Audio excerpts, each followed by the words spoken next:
Hello everyone, welcome to excellent classes. आज का हमारा टॉपिक है गवर्नमेंट ऑफ इंडिया एक्ट 1935, जिसको बोला जाता है 1935 का भारत शासन अधिनियम। ये क्या था?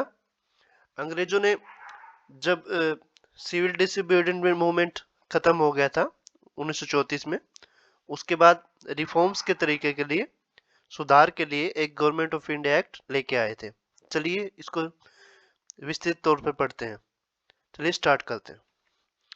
जो अंग्रेजों ने क्या है, सबसे लंबा जो एक्सटेंसिव, मतलब सबसे लंबा जो कानून था, ये पास किया था। और ये क्या है, अगस्त 1935 में पास किया था ब्रिटिश पार्लियामेंट में, जिसको बोला गया गवर्नमेंट ऑफ इंडिया एक्ट 1935।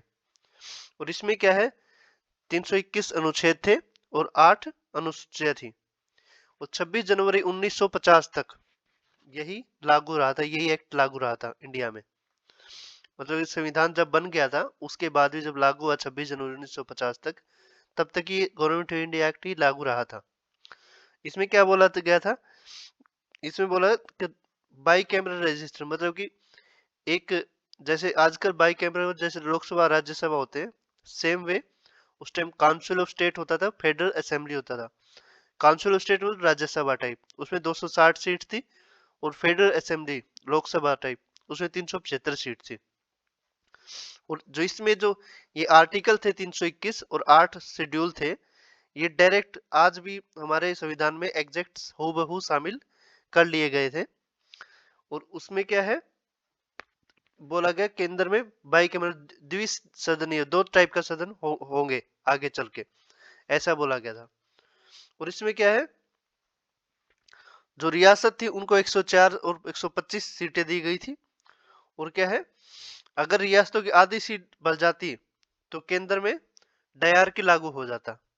और जो प्रांत थे, जो राज्य थे, वो पूरी तरह उत्तरदायी थे सरकारों के गठन के लिए। ठीक है। और इसमें क्या है, फेडरल कोर्ट, फेडरल कोर्ट का मतलब है जो आजकल सुप्रीम कोर्ट है, उसको फेडरल कोर्ट बोला जाता था पहले, वो बनाया गया था। और कैग का गठन किया था। कैग है कंप्यूटर ऑडिटर जनरल, मतलब कि ये ऑडिट करती है, ऑडिट एजेंसी है एक तरीके से। तो ये 1935 में इन दोनों का गठन किया गया था। और इंडिया काउंसिल जो होती थी, एक लंदन में थी, उसको समाप्त कर दिया गया था इसमें 1935 वाले एक्ट में। और इसमें कांग्रेस और जो मुस्लिम लीग थी, दोनों ने इस एक्ट का क्रिटिसाइड किया, मतलब कि उनको ये पसंद नहीं आया जो एक्ट आया था। और जो जवाहरलाल नेहरू थे, इसने इसको बोला कि ये एक ऐसा व्हीकल है जिसमें ना कोई इंजन है और जिसमें कई ब्रेक लगे हुए हैं, मतलब कि इंजन इंजन नहीं है इसमें, इस व्हीकल में, और ब्रेक भी बहुत ज्यादा लगे हुए। और उस टाइम बॉम्बे जो प्रांत था, उसको सिंध से अलग कर दिया गया था, जो फिलहाल सिंध जो भी जो पाकिस्तान में है। म्यांमार, जो आजकल उसको पहले बर्मा बोला जाता था, उसको भारत से अलग कर दिया गया था। और इसमें क्या है, जो ऑल इंडिया फेडरेशन का गठन किया गया था, जिसमें क्या है, जो भी इंडिया के प्रोविंसेस थे, एक तो ऑल इंडिया ब्रिटिश प्रोविंसेस बोला जाता, एक चीफ कमिश्नर प्रोविंस थे। ये तीन टाइप के होते थे। एक तो British India, British Indian province, मतलब कि जो अंग्रेजों और भारतीयों के जो राज्य होते थे। एक चीफ कमिश्नर वाले राज्य होते थे। एक होते थे जो प्रिंसली स्टेट, जो रियासतें थी, वो थी। तो ऐसे करके तीन टाइप का ये फेडरेशन बनाया गया था। इसमें क्या है, कुछ सब्जेक्ट थे रिजर्व सब्जेक्ट थे और ट्रांसफर्ड सब्जेक्ट थे। जैसे तीन लिस्ट होती ना, यूनियन लिस्ट, कंकरेंट लिस्ट और स्टेट लिस्ट। उस टाइम भी तीन लिस्ट नहीं होती थी, तो उस टाइम दो लिस्ट होती थी, रिजर्व सब्जेक्ट और ट्रांसफर्ड सब्जेक्ट। जो रिजर्व जो सब्जेक्ट होते थे, उसमें जैसे मैटर आते थे फॉरेन वाले, डिफेंस वाले, ट्राइबल एरिया वाले, इस टाइप के, जो डायरेक्टली गवर्नर जनरल के अंडर आते थे। ठीक है। और नेक्स्ट क्या है, जो काउंसिल ऑफ स्टेट थी, जो राज्यसभा टाइप थी, एक परमानेंट बॉडी थी जो आजकल भी होती है। इसमें क्या है, 1/3 जो मेंबर थे, वो हर तीसरे साल रिटायर हो जाते थे। और ये 5 साल के लिए बनाई गई थी। और जो लेजिस्लेशन लिस्ट, उसमें तीन ही बनाई गई थी, ये सब्जेक्ट अलग थे और लिस्ट तीन अलग बनाई गई थी।